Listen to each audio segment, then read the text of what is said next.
7 reasons why we think a flipping tax is a bad idea. And we really wanted to go over this just because we heard the Liberals may be bringing it in, we're not sure. And we work with a lot of flippers out there. So we really wanted to give you 7 reasons why we think it's a bad idea. And the first reason is that renovators are actually making money for themselves, Tim. Yeah, we never understood why governments would think it's a bad thing for renovators to try and make a living off of it, or to tax them too much.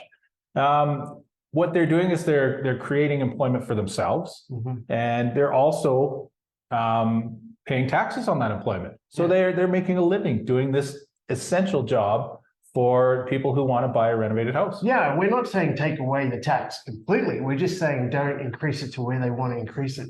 The second reason is that the renovators are actually buying materials. Not only buying materials, but they're hiring interior designers. They're hiring all different trades. I mean, they keep them so busy, so it keeps the economy moving. Yeah, and this is the trades work that wouldn't be done if they weren't doing the renovating. And so these tradespeople are paying taxes on the work on the wages that they make, and the government's earning GST and other taxes on the materials that the renovators are buying. Yeah. The next reason, number 3, is that properties are getting improved. We don't know, Tim, if that flipping sector gets taken away or it doesn't happen, these communities or these properties are just going to remain run down. I mean, at the end of the day, you want things to get better. So adding a tax, we think that will slow that down. And guess what?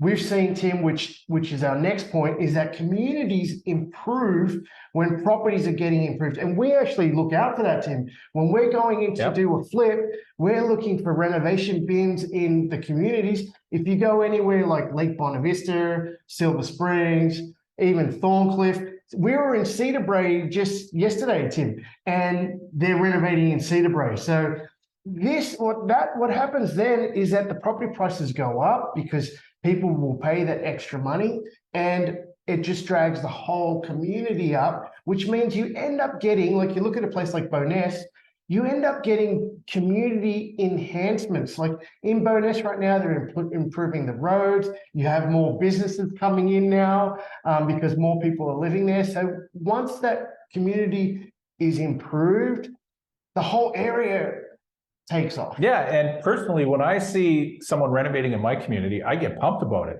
because not only are they going to increase the value of that property that they're renovating, they're increasing the values of all the properties around it. Yeah. So I get excited about it because my own properties are going up when someone renovates in one of my neighborhoods. Yeah, so that is number 5, our point number 5, that property values do go up. And what that does, if you're living in your own home, it gives you that confidence knowing if you do pour money into your home, that the value will be there at the end of it. So that's what we love about that.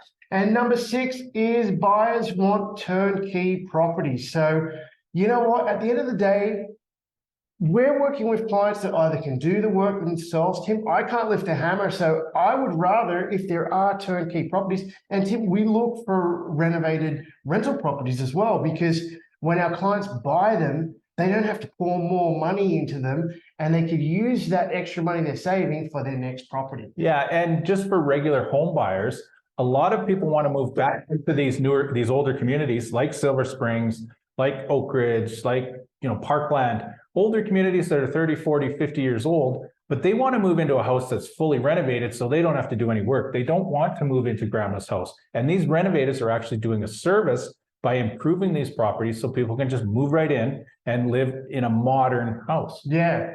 So our point number 7 to finish it off is why penalize the renovators or the flippers? I mean, even the condos downtown right now, Tim, they're renovating these condos and making, it might be to us a quick $30,000, $40,000, but the buyers out there have a choice. They have a choice to go buy an unrenovated property in their price range or a renovated property that's turnkey. So our whole point with these 7 points here is that we just think it's a bad idea.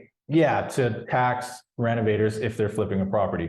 Now, how much that's, or whether that's going to come about depends on what the Liberal government wants to do. But we think it's a bad idea and we don't think it should be done. The taxes should not be raised on flippers. Yeah, right now, Tim, they have 1 year. You're supposed to move into the property for a year, live in it, and then if you sell it after the year, you don't pay tax. But you know what? We think they should just abolish that and let people do whatever they want. Yeah, I mean, you should tax their profits because they're profits, but to tax them to the extent that they want to, we don't think that's going to be a benefit to the housing market. Yeah, that is our real estate tip of the week. If you've missed our tips before, subscribe to our YouTube channel. It's called Crew TV. We've got amazing case studies. We've got property walkthroughs. We've got some analysis on there, and we actually have some great education. And guess what? It's free. So subscribe to our channel, and you'll see the rest of our investment tips of the week.